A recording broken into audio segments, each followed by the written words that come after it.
All right. Looks like.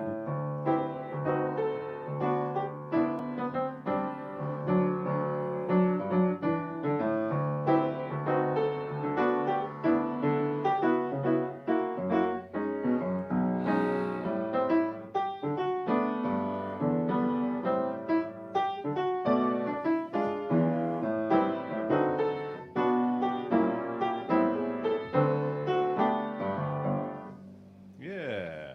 Awesome. All right. So, welcome everybody to Russell's Wall of Sound. Also, thinking of calling it Talking Shop with the Lynn Street House. So I don't know. We'll see what ends up. Working on it. Yeah, Yeah. we'll see what ends up coming around. But thanks everybody for coming out this happy MLK Day. Very cold and icy day here in Portland. A lot of things shut down, but fortunately we have Alan Alexander III to join us, and Steve's gonna do some introductions.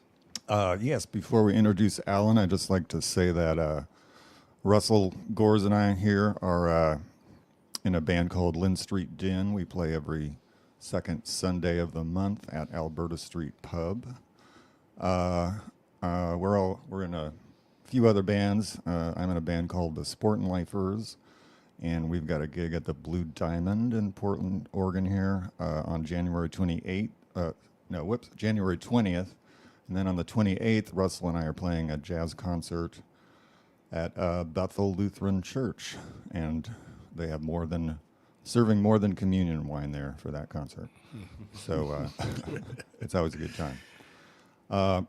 So without further ado here, I'm going to introduce Alan Alexander III. We're very excited to have him. Alan is a songwriter, band leader, multi-instrumentalist, singer, and playwright. With the band Dub Squad, Alan toured all over the world, I think in the 1980s. And later he founded Alexander's Real Time Band, which also had a great following. He's been focusing a lot on musical theater the past few years. And I've been fortunate to work with him on a couple of those projects. You can find a lot of more info about Alan's music and purchase music on his site, Dub Squad Music. And I think we've got a link up there. Dubsquadmusic.net. Dubsquadmusic.net, thank you. And I think we've got a link. We have a link up there. Back in the late 80s, I think, or early 90s, before I knew Alan, I saw a band downtown called Dub Squad, and I think it was some kind of arts or literary festival, and Dub Squad was playing, and I just thought, wow, this is Portland, and there's this band that's this hip and this cool in Portland, Oregon, and it seemed like a combo of reggae and soul, and it was totally groovy and danceable, and so that was probably where I first saw Alan. Anyway, Alan, thanks so much for being here. Welcome. It's great to have you. Thanks for driving. Great to be here. Icy roads. No worries. Got all-wheel drive, so it's all good. That's good. There's a lot we could talk about. I was thinking, since I think your passion is songwriting, you have told me. Yeah, And that's basically singer-songwriter is kind of my origins, and pretty much everything else is kind of built on top of that. So, yeah. When did you start writing songs? Do you remember? I started writing songs when I was about 14, I think, something like that. And I had a mentor, David Smith, who recently passed away. We were the same age, but he was one of these guys who could play Chick Corea for you on the piano and play Jimi Hendrix for you on the guitar. It was just like a monster on both instruments, and he was a great singer, great songwriter. He was taking my little 2-chord songs and making them sound like I was really a songwriter, so that kind of inspired That's awesome. me. So And then you learned instruments, I think you said, in order. So to play your songs? Right. I mean, I'm not. I never set out to master any instrument. I kind of. I'd hear music in my head, and whatever instrument I happened to have, I was able to use it to help me realize what I was hearing in my head. So I never was the guy who was sitting down trying to figure out that lick that somebody else did or trying to learn other people's music. It was always me just kind of writing my own music and then accompanying myself with whatever instrument I could get my hands on, figuring out how to do that. So even though I'm a jack of all trades and a master of none when it comes to instruments, but been able to do it pretty well professionally. Yeah, I mean, flute, bass, piano, guitar, and singing. Yeah, And maybe harmonica, harmonica, right? walkabout dulcimer. Oh, right. Yeah, Is that what you played for Massa John? Massa John, Oh, yeah, that that's was a an walkabout incredible dulcimer. Yeah, song. I think that song is on YouTube somewhere. So. Yeah, it's definitely on YouTube. Everyone should check that out. Yeah. It's at Artichoke. Yeah, it was Performance at live Artichoke performance Music. at Artichoke Music. That Yeah. song gives me chills. Yeah. People That like perf- that that song, and it's so performance. funny because, I found as a songwriter, there's the craft of writing, and then there's inspiration, and that song, I just woke up in the morning and it was there, So I just woke up in the morning, it was there, I picked up this instrument, and it was just a gift, so I didn't really work at it. I just delivered it, and Yeah. those tend to be the songs that move people the most. Those songs that come like that, where they're just out there. You hear them, and you're just the vehicle that makes it so other people can hear it. Yeah. You're not really. Some songs, there's the craft of songwriting, which is more like what I do in musical theater. But then there's the other stuff that just like is a gift. Yeah. Just grace. Can I ask what did that look like that morning? Did you just roll out of bed and literally just play the first verse? Go into Yeah, the it was chorus? all in my head. Yeah, and that instrument, that walkabout dulcimer instrument, it's an amazing instrument. There's not a whole lot of them in the world, I don't think, because the guy who invented them is a luthier named Kevin Jones. He's down in Wimberley, Texas. And he kind of came up with the idea. It's like you take a dulcimer strung the way like Joni Mitchell's laptop dulcimer was, except you put double strings on all three strings, and then you put it on a body that you can strap around your neck and strum like a guitar or a banjo, And Wow. it's very kind of. I often would say at gigs that. Has anybody ever seen this instrument before? And people go like, no. And I go, well, that makes me the best walkabout dulcimer player you've ever heard. I didn't want to ask, like, what is a walkabout dulcimer? I figured it would come up. Yeah. I'll bet you our last guest, David, would love to Oh, yeah. play that instrument. He's all about the open tunings and Yeah, playing in it's- fifths and doubled strings. And I met a guy named Danny Kelly. We used to do this festival every year with Alexander's Real Time Band. It was the K Records Festival up in Rochester, Washington, and K Records was this indie label out of Olympia that absolutely. I think Beck did his first album there, and I think they had associations with Nirvana and Sleater Kinney when they first were starting out. And Yeah, One Foot in the Grave. That was a whole. So I lived in Olympia when Beck came to town, and there was all these stories of Beck showing up and intentionally losing poker games, like to make a scene, and he was trying to get. I think he was trying to coax the one of the musicians from what was that band called? It was like a local band that he came to town specifically to try and coax this person to go on the road, and basically couldn't do it, and ended up finding somebody else.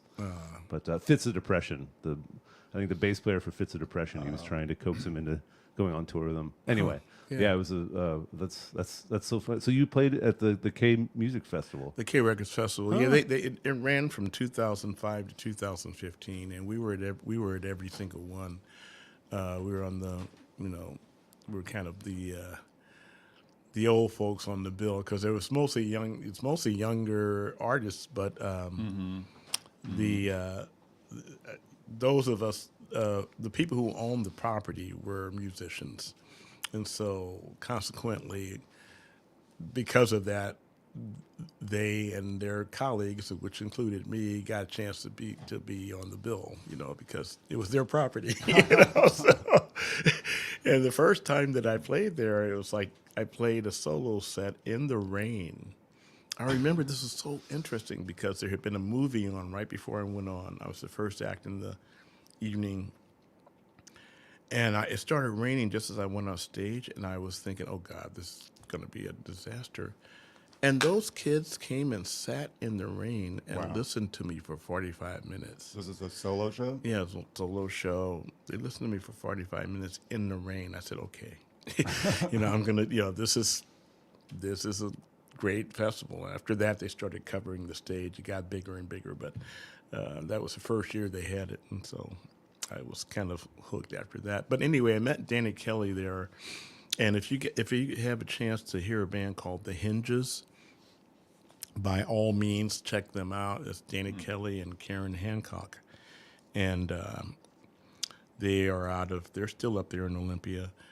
And so Danny was playing this Walkabout Dulcimer. He just had it, and we were out kind of backstage jamming, and I said, "Oh, okay, let me see that instrument." And then after about half hour, he's like, "Can I have my Walkabout Dulcimer back?" And I'm like, "Where'd you get this thing, man?" He says, "Well, somebody gave it to me because they owed me some money for some pot." I said, "Oh, okay. Well, where can I get one?" It took me a while to find the guy, but I finally did find him down in Wimberley, Texas. Called him and said, "Can you make me one of these things?" He said, "Yeah, I can make you one. Send me $600 and wait 5 weeks." So it was a total leap of faith, Oh my gosh. Sent him $600, some guy I never met in Wimberley, Texas, but sure enough, I got the instrument back. So Right on. yeah, Yeah, it sounds great too. yeah. So I've been grateful ever since for that instrument because it opened a bunch of doors for me musically. Have you found that certain instruments have songs in them that you get a new instrument and hear a new tuning or something like that, and it brings a lot of songs forward? Well, that was certainly the case with that instrument. But, guitar was the first instrument I played, and, like I say, singer-songwriter stuff. And then I started playing piano when I was about 21. And so I was late coming to the piano, but I had a really good jazz theory teacher, and when I was about 24 years old, studied with a woman, Susan Anderson, I think was her name, in Boulder, Colorado. And I started my first music publishing company, when I was a freshman in college. So I've been in the music publishing business for a very long time. I had a publishing company in Colorado that we did some pretty cool stuff. We had a little studio, and we did the first kind of release by like Rob Mullins, jazz piano player that was really good there. And yeah, there was a bunch. There was a great scene there because Joff Lee was in that scene. Joff Lee plays with Mel Brown and Oh, really? Where was this again? I'm sorry. Boulder, Colorado. Boulder. Phil Sparks, Jerry Ganelli. I mean, there's a lot of people that came out of that scene. So you knew Joff Lee? I didn't know him until Oh, we okay. got here. We were kind of Yeah. reminiscing about our youth, and it turned out we were both there at the same time, but we never crossed paths. Yeah, great piano player. Amazing piano Now player. he plays with Mel Brown regularly. He's the regular guy. They still have that gig over at Salty's on Friday Yeah, nights. that's and awesome. It's a great gig, and They're those so good. guys are amazing. They've had it for like 10, 15 years, and so it's like one of those things where the arrangements are very tight. They're not just pulling pages out of the real book and jamming. They know exactly No, what I they're know. doing, and they kind of feed off each other. So it's total. Mel Brown often does that thing where they dovetail each song Yeah. into the next, right? It's one big medley. Each set is kind of a long medley. Well, yeah, Joff will start some riff that tells the rest of the crew Oh, what they're okay. going to do next. You know, Yeah. Oh, cool. yeah. So they don't necessarily write a set list, but they No, just it's like Joff will just come up and they'll be finishing this song and he'll start a Oh. riff on another song and Tim Gilson and Mel Brown, they know exactly what Joff is where he's going. So I want to have that kind of familiarity with my band, like where we have like the same 40 songs that just you hear, 2 seconds of it and like we're all in. Right. Yeah. Right. That's Exactly. really cool. Yeah, that's how they do it. Yeah. If you can get it to that point. Yeah. I'm just too interested in bringing in new material all the time. I think it's one thing that's it's so as soon as I've kind of got the song taught to the rest of the band, I'm like, I'm bored of that song and I want to Yeah. move on. It's Well, they do play some of their originals. I mean, they do a lot of the jazz canon, but Tim and Jeff will definitely bring in new songs, and they'll play them for the first time. They'll have the sheet music in front of them, and they're reading it. Oh, really? Yeah. So Now I believe you said one of your first gigs was playing piano was that in Hawaii? Or no, Hawaii? when I was about 27 years old, I kind of needed to get out of Boulder, and somebody had told me about this gig on a little island called St. Eustatius in the Dutch Antilles. Oh, okay. Little tiny island. You can't even get there by jet plane. You have to go to the nearest island, which is St. Martin, and you got to get on a little 2-seater plane with a drunk pilot, and That sounds fun. Yeah. and they bring you to, and all the great. kids are running to the airport because there's a plane coming. It's like one of those kind of things, So these guys had there's some guys there that had a resort there, and somebody told me about it, so I went down there kind of sight unseen because they said they could hook me up with this job. But a couple of older gay guys from New York, and it became apparent right after I got there that one of these guys needed me to put out for him if I was going to get this job, and I was like, "No, I'm sorry, it don't swing that way." So I had to figure out Plan B, and of course, with the grace of a woman that I met, I got enough money to get to the next island, which was St. Martin. And that's where I wound up getting that job eventually. I was homeless for a little bit, but I wound up getting this job at this very, very fancy resort called Mullet Bay. It's on the Dutch side of the island. And I did that gig for about 18 months, a little over a year, until I got deported by the Dutch government. There was a West Indian guy that wanted my job, and he was a good piano player, but he had an alcohol problem, and they didn't want to hire him because they had him before, and he had a problem with alcohol. So they kept telling me, don't worry about the visa, we'll take care of it. And I think they were planning to bribe somebody, or I don't know. That's how they do things down there anyway. So, but one day I got pulled over by the authorities, and they said, you have 48 hours to leave this island. So I said, thank you for letting me get my money out of the bank. But it was a great gig. It was like $400 a week plus room and board. And this is in that's awesome. 1979. Yeah. So we're talking like $1,200 a week And you got your in piano today's money. chops up. What's that? And you got your piano chops up. Yeah, That- that's when I got through with that gig, I was able to do Yeah. much more than I was able to do when I got there. Yeah, I mentioned all the instruments you play, but I think I didn't mention keyboards but you play great keyboards Oh, too. thanks. Piano. So, how did when you formed Dub Squad? How did that come about? Dub Squad was a total accident, I think. My friend Newell Briggs, who everybody knows here in Portland, and people know and love Newell. Everybody loves Newell. He had been, he had moved his whole family up from Eugene because he had been hired by Curtis Salgado. Oh, right. For the band the Stilettos and John Mazzacco and Kurt. And they were being managed by Double T. And so Newell moved everybody up here, and at some point, right after they got here, Kurt decided that he wanted to hire Jay Coder for guitar instead of they wanted to replace Newell with Jay Coder.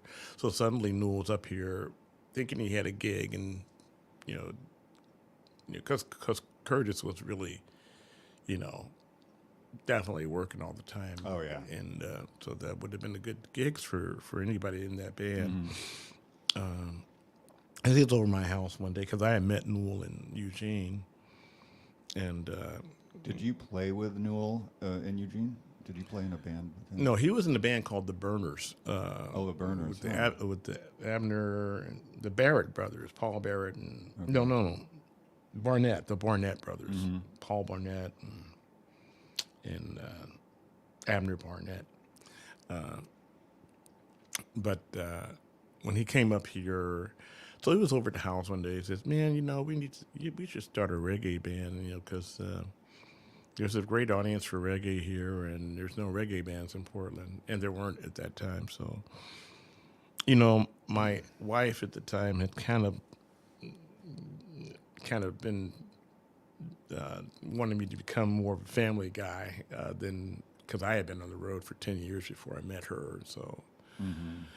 She was kind of trying to beat that out of me, and How'd that go? and so the agreement was Were you on the road solo mostly, or with sometimes Curtis? solo, sometimes with bands. You know, I did solo. I was in the band in St. Louis, and then I did solo. I did that I-55 corridor up between Chicago and St. Louis, Champaign, Illinois, and you know. The college, kind of a college circuit between Chicago and St. Louis. And then in Colorado, it was like that whole eastern slope. So, you know, you got Aspen, Vale, Telluride, Crested Butte, Oh, yeah. Forest Grove, Colorado Springs. All those places were within a couple of hours from Boulder, you know. So, and they all hired music. So there was a lot of work you get out of that area. And then I did this Caribbean thing, and I met. So anyway, to make a long story short, we're to answer your question. Newell's over the house. We decided to start this band. It was going to just be. I'm thinking it's just going to be this weekend thing. You know, maybe a couple of gigs a week. A couple of gigs a month. I mean, you know, not a week, a couple of gigs a month, and then. As fate would have it, our third gig ever was opening for Ziggy Marley on his first U.S. tour. So Ziggy's like 17, and Steve is like 15, and Sedelia and Sharon are like 12 and 13, and Rita is running the tour. She's the tour manager, Rita Marley, and she's, you know, the mama lion, making sure nobody messes with her kids. So that was fun. We got to meet all those guys and hang out with them in the green room. And Do you know how did Ziggy get to know your music? Ziggy didn't get to know our music. What happened was they were being booked by Double T, and because of what had happened with Kurt and Newell, when Double T found out that Newell had started this new reggae band, he said, "Oh, well, let's see if Newell wants to do this gig." So that's how we got the gig. It was a guilt. It was a consolation prize for Newell having after what had happened with Kurt. So that's how we happened to get the gig, and so yeah, you know, and of course. There's What was the first show on that tour like? Oh, we only just opened for him in Portland. Oh, just okay. We Good. just opened for him in Portland, but you know, it was their first U.S. tour, and I have to say, you know, they sounded fine, but they weren't tight yet, you know. So we were actually able to hold our own quite well and get quite a audience response for the opening set. And that led to a sit-down gig at Key Largo for about 18 months, yeah. every Tuesday night for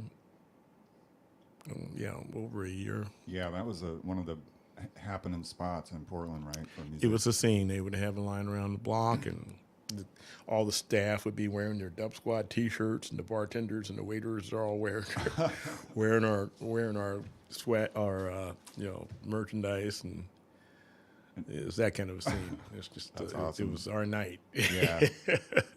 And So I've heard that place they used to call it Large Kilo too. yeah, large kilo, yeah. The But times. back in those days, you could make, we would make $100 and sometimes $200 a piece at that gig on a Tuesday night. And It was like that was where it was at. and for those days, That's a that lot was of good money. Yeah. For these days, for me, Yeah. it's good money. But You don't see those kind of economics anymore Yeah. because of DJs and the rise of grunge, where people were willing to work for beer, and still pack the house, and they're all just working for beer. I think a lot of punk bands too, there'd be like 5 punk bands on a show. They all play like 15 minutes Right. and they're playing for beer. I'm Right. pretty sure Right. that's happened a lot. We were kind of the last of the era where bands really got paid for Yeah. for those kind of gigs. Yeah. Well, and then you ended up getting a tour. Was the Japanese tour the first one, or were touring for the Japanese company, or Yeah, that came a little later. That came Oh, a little okay. later because that was after the UB40 tour. So we did the tour with UB40, and because of a show we did in Los Angeles, we played at Universal Amphitheater in Los Angeles, and opening for UB40, and somebody saw us there from this company in Japan. It was our first national press. We got written up in Variety, and so these people saw us there, and I'm not exactly sure how it all came together because our manager Tony Hansen took care of most of that stuff for us. But yeah. apparently when we got back to Portland, they called and booked us to come to Japan, do a tour down there. Yeah. So And did you tour with Third World too? The regular we did a Third tour with Third World Uh-huh. before that. Okay. Japanese. It was a mini tour. It's just Uh-huh. I think it was just like Eugene, Portland, and Seattle, something like that. Yeah. Yeah. You have worked in television too, and were producing, directing. Is that correct? Yeah, I was a television producer for about 5 years of my life. Yeah. Yeah. Started out with CBS down Virgin Islands, U.S. Virgin Islands. And when I got to Portland, I got hired by a Canadian company, Rogers Communications, which was at that time owned like 30. They owned about 30 or 40% of the U.S. Cable market. So it's a old Canadian telecommunications company, been around forever, and they had built the plant that is currently the plant. I mean, Comcast is using the plant that Rogers built. When they're running their wire, that's all. That whole infrastructure was built by Rogers, and so I got hired by them as a full-time staff producer. Worked for them for about 4 years after that. Yeah. Yeah. You showed me. You showed me the show that you did with Taj Mahal, concert by Taj Mahal. Yeah, that was when. That was yeah. phenomenal. Yeah, I was kind of in charge of arts and entertainment programs, so we got to. I got to meet and work with Carmen McRae, Dizzy Gillespie, Taj Mahal, the Crusaders, Joe Pass. Awesome. I can't remember all the people Les McCann, I said that maybe. And you got to be pretty close with some of those folks. Is that correct? And you Well, not a lot of them, but I mean, I did have a pretty nice relationship with Joe before he died, Joe Pass, and Taj. Yeah, definitely had Yeah. a relationship with Taj, and and Gil. Yeah. And was Gil Scott Heron on that show? No, Gil was a different. Okay. Yeah, And then we also did a lot of stuff for bands that were like New Shoes when they were still Oh, just yeah. a local band. And what's the guy's name? I can't remember all the people, but we did a lot of music concert videos, kind of the Yeah. Austin City Limits format. You know, where Exactly. you bring 4 or 5 cameras and you have a mobile truck out in the back of the venue, and you got all the screens in the truck, and you're just calling shots and that kind of thing. So Very cool. yeah. At some point, you said you knew Mose Allison a little bit. Is that? No, I just had a chance to meet him once. But, yeah. At the Mountain Festival of Jazz, and we got to interview him, and but didn't really. I mean, it never was. That was just one show that we got to hang out. Yeah. What was Gil Scott Heron like? Oh, Gil. Gil is, Gil is Gil, man. He's he says, what did Gil say? As soon as Nancy and Ronald Reagan said, "Just say no to drugs," I had to say yes. So yeah. I think you told me a story once where you might have saved his life because he was mouthing off to a We Gangster. were something like that.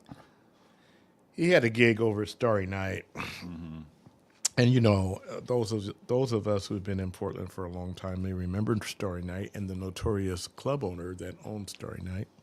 I won't name names because I don't want to get Yeah. blasphemized, but or get sued for. But the night that particular night, Gil had done the show there, and he was kind of, he was obviously intoxicated. People loved the show anyway, but this club owner decided that he was just going to leave the club with Gil's money. Yeah. And he left his heavy to tell Gil when he got off stage that he wasn't going to get paid. And this guy was, was the kind of the enforcer for the club owner, so to speak. Probably, I don't know. Anyway, so Gil was, of course, livid when he got off stage, and he was about to do some serious damage to the club, which would have probably resulted in him being seriously hurt, if not shot. So me and the Arnold brothers were there for that. We kind of talked Gil down, and that's all. That's kind of how that Yeah. went down. Yeah. You think Good that guy work. was looking for an excuse to not pay him, or was that? This same guy, when we opened that Ziggy Marley concert, he said, we got to the gig. He says, "I'm going to tell you right now. Can I curse in this thing?" I think so. Yeah. He says, "I'll tell you right now, I'm going to fuck you." We're like, "What?" He says, "I'm not going to pay you. I'm keeping your money." We had a guarantee for opening the show. And he said, "I'm keeping your money." And then he said, "What, you're not going to do the gig?" Oh. So, like, there's kids lined up around the block. It's Ziggy Marley's first time in the United States. Of course, we're going to do the gig. And he just knew that. He just knew we were going to do the gig where he paid us or He not. sounds like not only an asshole but a bad businessman. I mean, you don't if you're gonna take someone's money, you take it after the show. Yeah, I know. No, he let us You don't know. tell He, him before- he let us know in advance that the terms had changed at the gig, And of course, that was our third gig ever, and we're opening for Ziggy Marley. Of course he could get away with that. So, Yeah, it's just it seems like such a terrible way to build a relationship. With people. this is a cutthroat business, man. I mean, is. it just is. There's all kinds of mob action going on in the music business. I had a friend who booked for some of the higher echelons of McMinimans, and she was telling me about just some of the stuff that managers and bands would pull, just saying like, "Hey, we're not going to show up, we're not going to play unless you give us more money." I know our contract says this, but now we're asking for this. And I see, yeah. what are you going to do? You've sold such and such number of tickets, and we just might not show up. It's a cutthroat business, absolutely. Which, of course, that was her side of the story. She may have been doing some of her own wheeling dealing. To, Yeah, you know. I mean, we did a lot of work for McMinimums in Alexander's Real-Time Band. We were on their little circuit thing. What do they call that? The Great Northwest Tour or something like Yeah, that? yeah. We did a bunch of their venues, but and they give you a guarantee, and they put you up if it's out of town. So they, they do a good job. I worked for McMinimans, cooking and waiting tables and whatnot for 10 years, and they employ a lot of people. Yeah. No, I didn't have any problem working for them. At least in my period of time that I was working for them. It's more fun playing music at their venues than cooking and prep cooking. Personally speaking, That was as that's my close as we ever experience. got to a bar with Alexander's Real-Time Band. McMinimums was about the closest we got to a bar because I had at that point in my career said I'm not playing nightclubs, and so we did. Oh, really? Yeah, we just did festivals and concerts. And we would either do our own concert or we played festivals and McMinimums was about the closest thing we ever got to playing in bars with that Oh. band. Yeah. But I that didn't band know was that. up and down the West Coast between Yeah. between Orcas Island to the north and the Bay Area to the south. We did every town in And, between. Yeah. You had some great musicians in that band. Susan Peck, right? Yeah, Susan Peck. Frankie. Yeah, Frankie Linderman, Frankie L. Yeah, Sometimes Whit Draper. yeah. Whit on would play guitar. with us if we were in town, but he couldn't travel with us. That was the difference. So when we went out on the road, we went out as a trio. But when we were in town, we'd always play with Whit. Yeah. And then sometimes Herschel Yadovitz would play guitar. Yeah, Hirsch. Well, Hirsch. He's on one of our records too. He's on the Peace of Mind record. Okay. He's for those people who don't know Hirsch, he's the lead guitarist in Chris Isaac's band, and he's been on the road with Chris for probably 15, 20 years. You're still doing it. And he lives in Portland. Yeah, he lives in Portland. He came and grabbed my number one time when I was playing at Mock Crest. He walked Really? in and pointed at me, was just like you on the drums, man, you. Oh, is that when he need- set? I Is that need- when he set in with us? I think so. Yeah. He grabbed my card, and I was like, that's cool. Yeah, he's a great And guy. they're like, oh, he tours with Curtis Light. Oh, that's cool. Right on. But then nothing. No, he's a great guy. If he was in town and we had a gig, he would usually show up at our gig. So yeah, but he was on the road. So we're talking about a reggae band. This is Whit Draper playing reggae. No, this was the Alexander's Real-Time Band. Oh, okay. which This was, was- yeah, later. The Dub Squad was kind of a world beat band, and we did calypso and soca and R&B and reggae and I would say black music from around the world. That's what we did, and then So anything groovy you could get your hands on, huh? yeah. Yeah. I mean, people used to, a lot of reggae purists, a lot of white reggae purists would say that you guys aren't playing the roots, and I would, You can curse. You can curse. try to avoid. We had to open for this one band. I can't remember the name of the band, but this Jewish guy, the Jewish guy with dreadlocks in his 20s that was fronting the band, and he had been staring at us all night. And after we got off stage, he's going like, "You're not playing your roots, man." And I was like, all I could do not to slap him upside the head. But, Did he really say? Did he really say "mom"? oh yeah, talking with a fake Jamaican, talking with a fake Jamaican accent, and give me a break. Anyway. That was kind of a thing for a while. It seemed there were white people that were not from Jamaica that would adopt a Jamaican accent. Yeah, you with the fake Jamaican accents. Yeah, just give me a break. So we never really.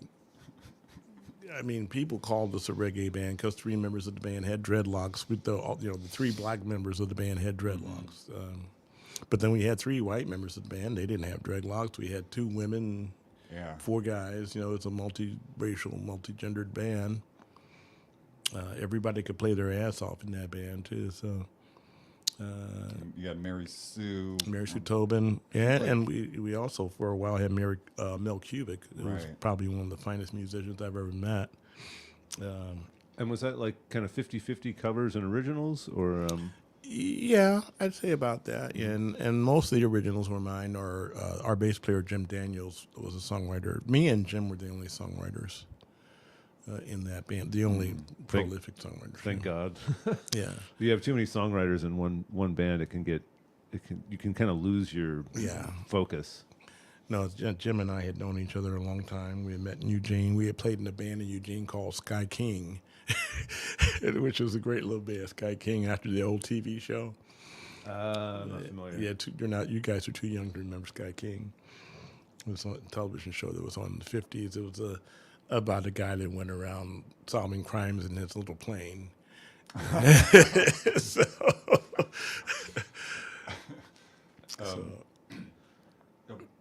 I was wondering, getting back to songwriting, and so when you wrote songs for Alexander's Real-Time Band, seemed to me sometime there was a little bit of a crossover to the theater work, to the songs for theater.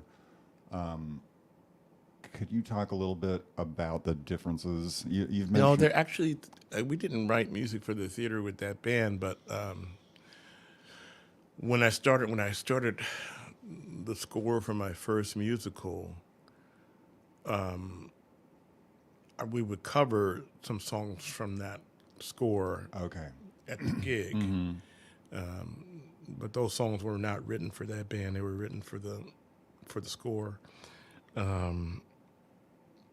No, the reason the Alexander's Real Time Band kind of came about because I discovered I discovered this acoustic fretless bass, dreadnought guitar, hollow body fretless, and I didn't think I could play it. And then I sat down. It was a Guitar Crazy over there on Division, and I sat down. I saw it, and I go, well, let me check this out. And as soon as I picked it up, I just fell completely in love with it because I plugged it in and it sounded like a stand-up bass. You had the hollow body and the nylon strings and the fretless neck. It was like, oh, this sounds like a stand-up bass. And But it was like an acoustic guitar shape. yeah, Yeah. dreadnought case, big. I love those things. Yeah, and so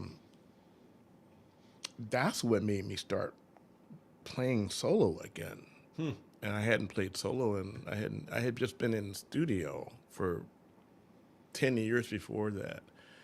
Didn't want to do anything except record. Had no interest in playing live, and I discovered that instrument, and I started playing solo, just acoustic bass and voice.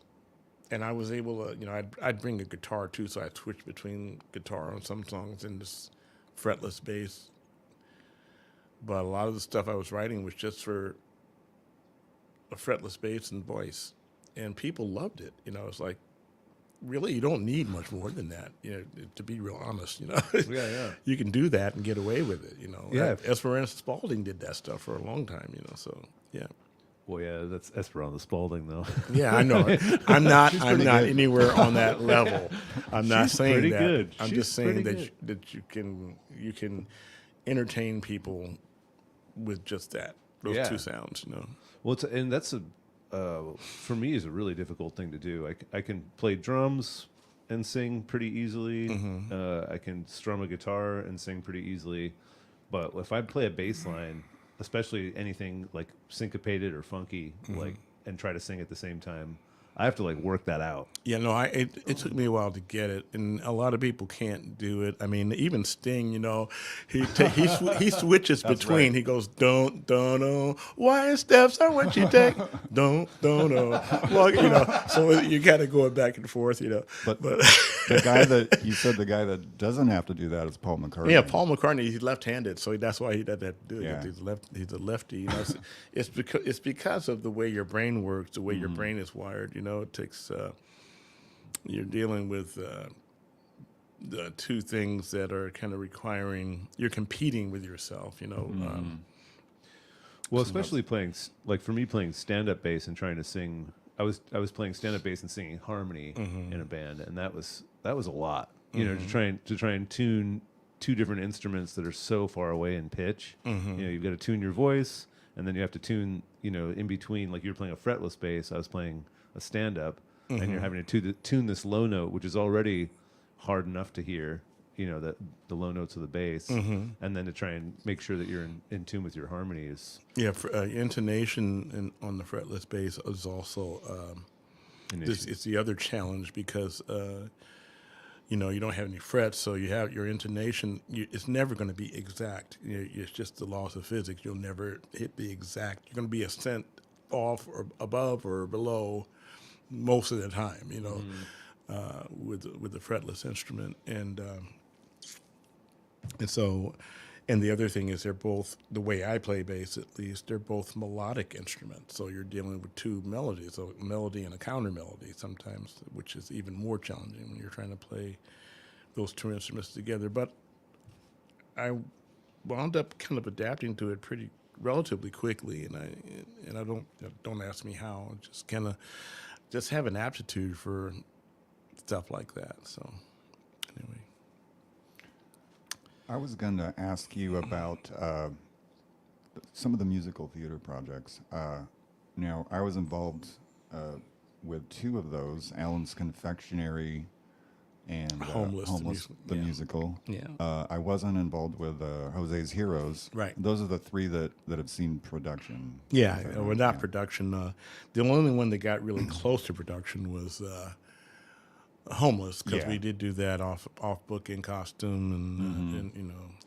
That had a good The other run. two were basically stage workshops, you know, stage reading for Alan's Confectionery and kind of a blocked reading for Jose's Heroes. And the thing about it is, because of the politics that are going on now, I'm thinking about doing Jose's Heroes again, because the tagline for that is "The year is 2030. Sean Hannity is president. The Trump Memorial Wall has been completed, but it's being used to keep the immigrants from leaving the United States."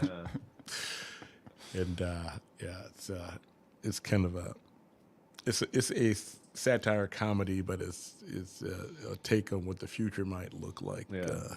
That is the other side of the wall that people don't talk about. So they keep you in with that thing too. You Right, know? right, yeah.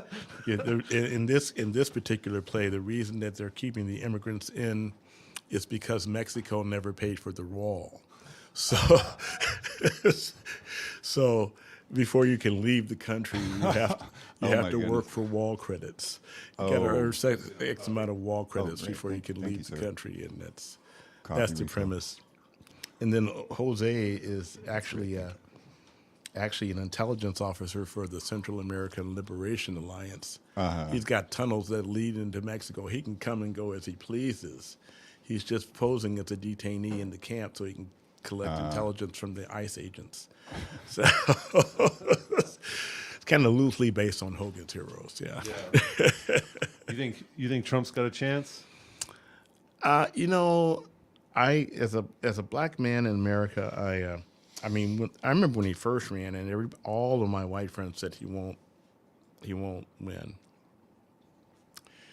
and I knew that he was going to win because we had just had a black president, and so the No good deed goes yeah, unpunished. it's like it's just a pendulum, you know, like, and you know, when for people like Trump, having a black man in the White House was just unthinkable. Like these guys are losing their freaking minds, and since then it's been, we got to take our country back, and if we don't get it back, we'll just burn it down. That's kind of been the attitude since, and so you know, yeah, he could be president again, sure, absolutely. Are you the piece that you're working on now for theater grand Jury, yeah. That's kind of, I'm kind of on the back burner with that one right now. I mean, I've been working on that score for 5 years now.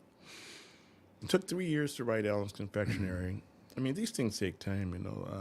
Yeah. There's so much going on. And Yes.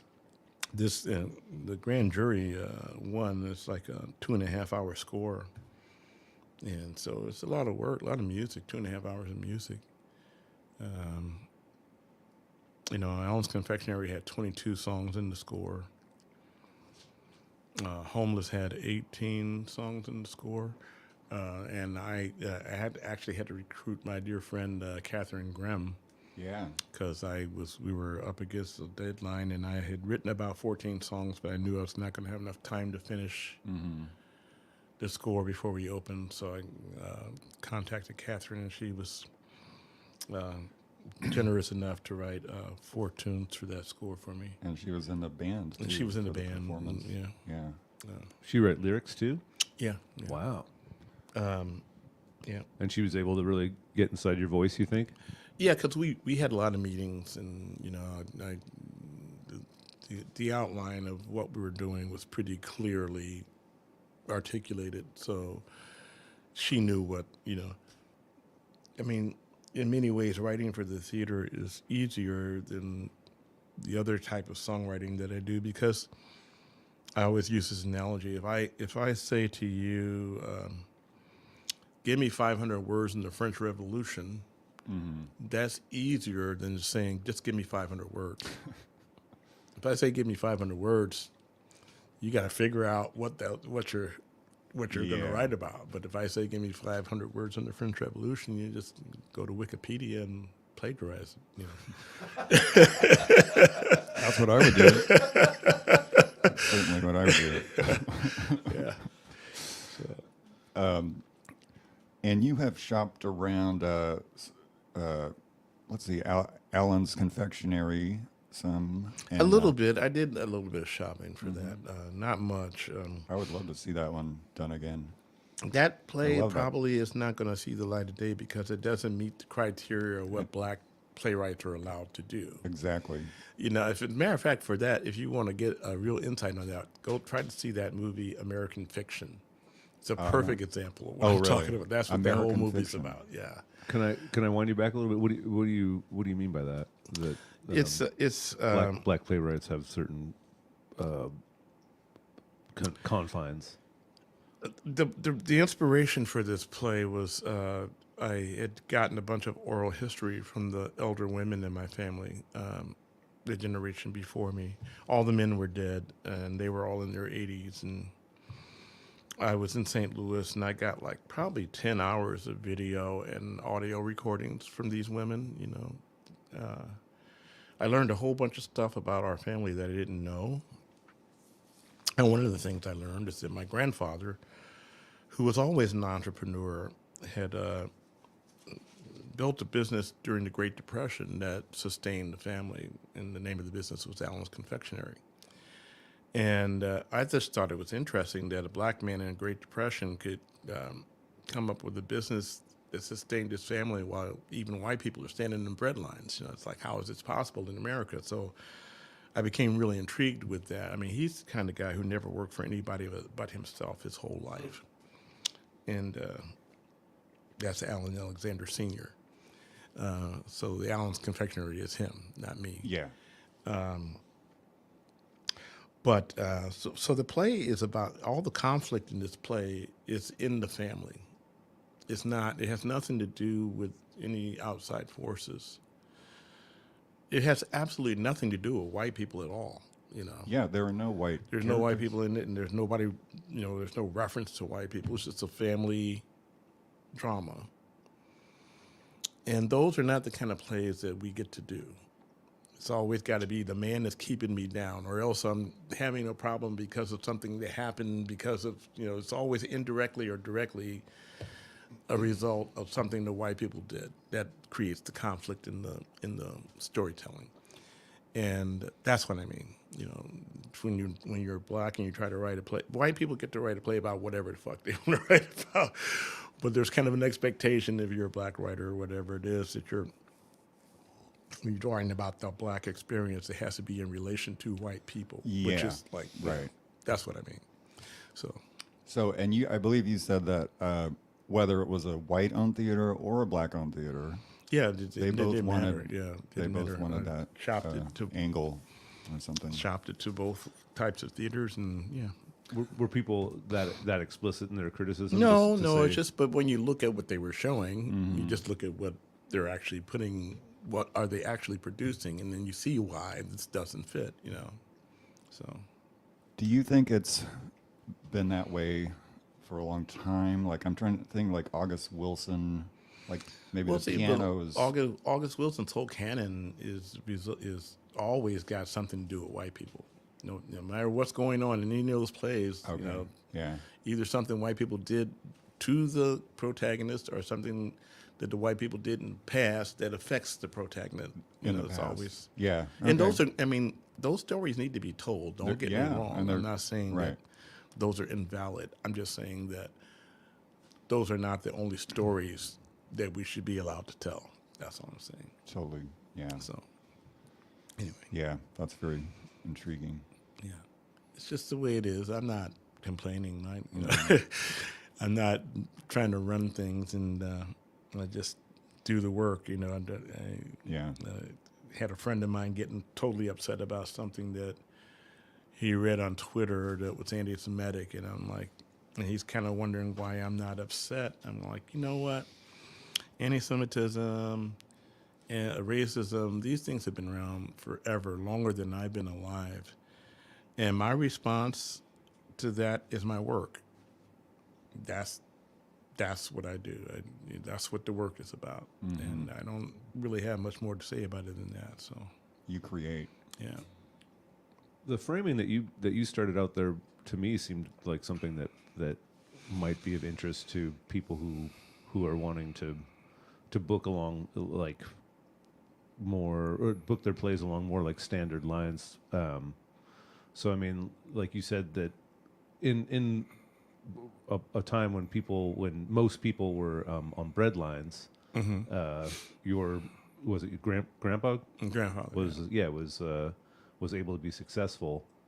I mean, that to me seems like the type of framing that might be of interest to somebody who was interested in like a black-white story. Well, yeah, but like I say, there's nothing in reference. There's no reference to white people in this play. Like I say, all the conflict is within the family. It could be any family. It could be an Italian family. It could be a Chinese family. It could be the conflict is totally internal to the family. And I haven't read the play. Is there something in there that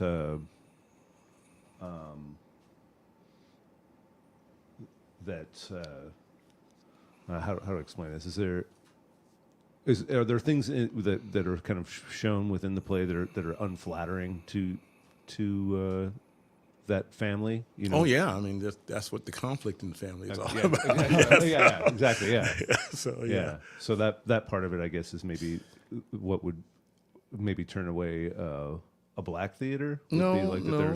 that there's negative, kind of showing negative aspects within a No, I think it's no more complicated than what I just was articulating before. You know, it's just a story. You know, storytelling, and that's. Like I say, I'm highly plugging this American fiction movie because it's one of those movies that's it's not a big Hollywood movie. It's not gonna be in any of the big theaters. It's only here in Portland. It was only in the art houses like Hollywood Theater and Cinema 21. Oh, wow. It's based on the book. I can't remember the name of the book, but it's about this academic writer who has written these, great academic works and stories and fiction stories, but he can't sell them. He's out trying to shop them, and they don't get shopped. And then he gets invited to some book award, and the person getting all the publicity is somebody who's written this kind of black exploitation type of book. That's like what I was just talking about, where the characters is kind of the way white people think black people, and the language and the whole thing is like black exploitation. But she's making all this money because she's writing what is, and so he gets in protest.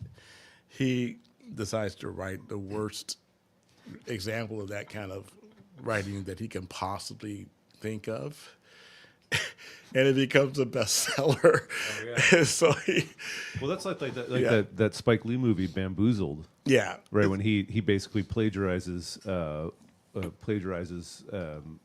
old like Al Jolson. right, yeah, You know the ain't nobody here but us chickens. Right, He right. totally puts that whole thing into. So he's hired by the network wants him. You know, like he's like, we're tired of the Cosby Show. We're tired of these like positive images. Like we want what people want to see. And so he's like, he gets really fed up with this guy, and he goes in and he literally just takes like old, blackface plays and puts it like up for the network, Right. And like the network airs it, and it turns into this huge hit, Right. And then this guy is like stuck with that, yeah. It's like the dog that caught the car. I mean, there's a lot of stories that go that follow that storyline. The dog that caught the car.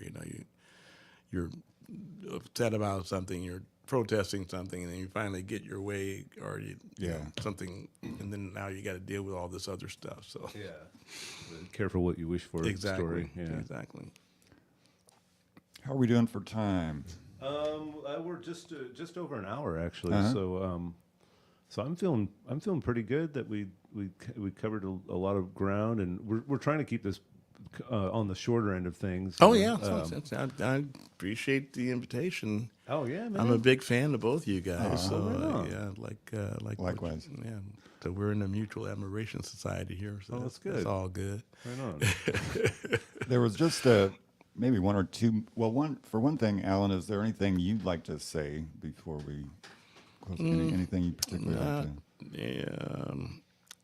All I gotta say is spread as much love around the world as you can.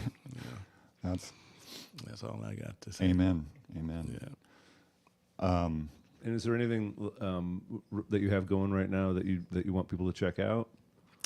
I've reached a point in my life where I'm kind of like, you mentioned the grand jury play, which is, I've decided I want to finish that before I die, but I've been focused more on my memoir, and I'm kind of retreating. Like I've been doing this residency with Lionstorm Playwrights through Artist Repertory Theater downtown.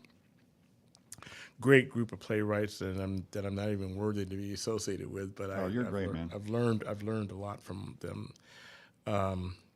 And I decided even that I'm going to move into an emeritus status. And I'm kind of like, I'm kind of beyond having to do anything for anybody.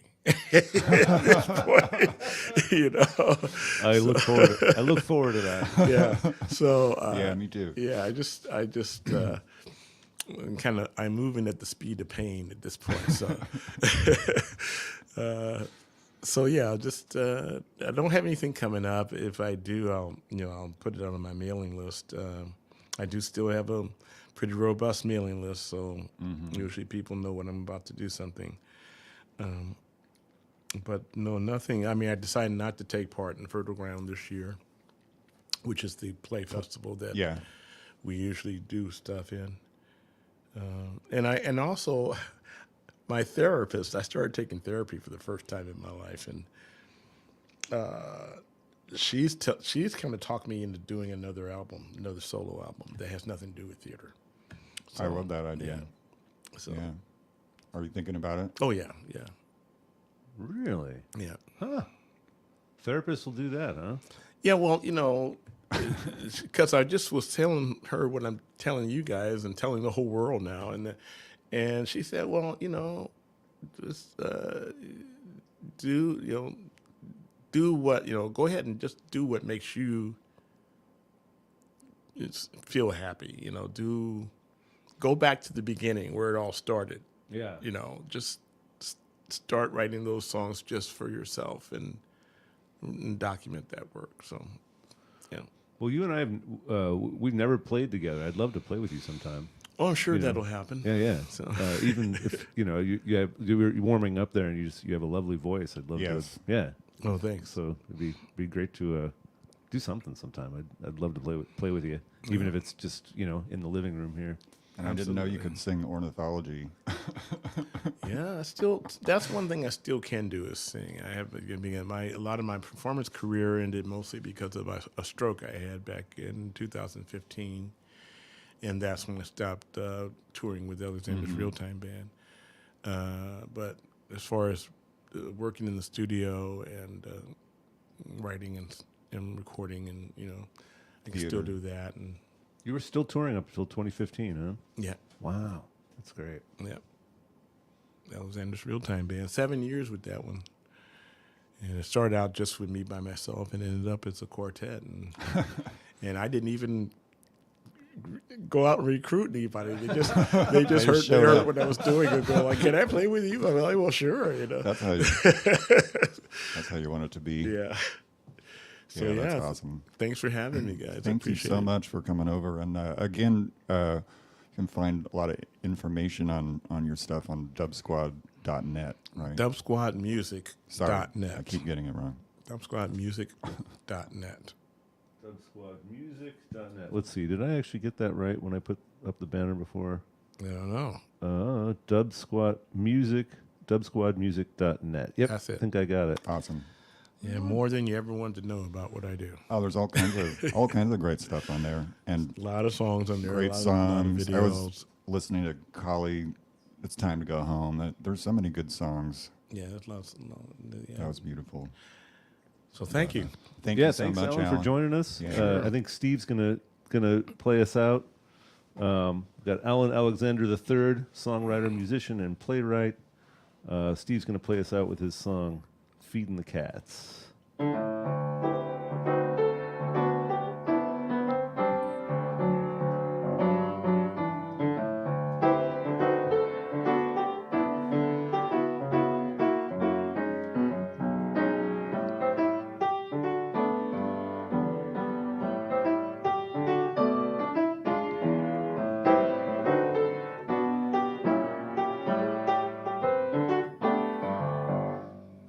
All right, everybody. Yeah. Thanks so much for joining us.